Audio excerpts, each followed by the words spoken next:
À l'hôpital Femme-Mère-Enfant de Bron, certains enfants sont pris en charge pour le traitement de pathologies chroniques telles que l'obésité, le diabète, les troubles psychologiques ou encore les maladies neuromusculaires. Et c'est parti! Pour améliorer leur quotidien, mais également augmenter leurs chances de guérison, l'activité physique adaptée a été pleinement intégrée dans le parcours de soins de ces jeunes patients. Ambre, 8 ans, est atteinte d'ostéogenèse imparfaite, aussi appelée maladie des os de verre. Très fragile des os, elle a déjà connu plusieurs fractures. Si certaines activités comme les sports de contact sont inévitablement à bannir, grâce au travail d'accompagnement de Morgane, elle prend mieux conscience de ses capacités et prend confiance en elle. Malgré ma maladie, je peux quand même faire beaucoup de choses. On a des jeunes qui ont peur de pratiquer avec des parents qui ont peur qu'ils se fassent mal. Et là, du coup, l'idée, c'est de leur permettre de s'évader un petit peu, de sortir de ce rôle d'enfant malade et de se rendre compte qu'ils sont capables et que surtout, c'est des enfants avant tout. Et qu'ils ne peuvent peut-être pas tout faire comme les autres, mais il y a plein de choses qu'ils peuvent faire comme les autres et ça, c'est hyper important.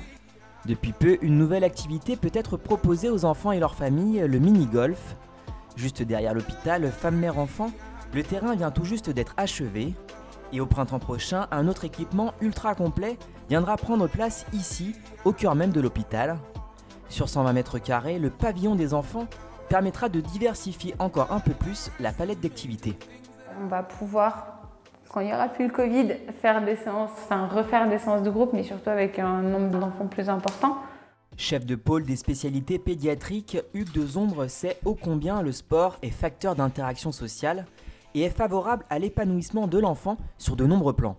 On peut imaginer un jeune qui a découvert l'activité physique adaptée depuis quelque temps, qui accueille un jeune qui vient pour la première fois, qui est assez réticent parce qu'il a des représentations peut-être un petit peu négatives.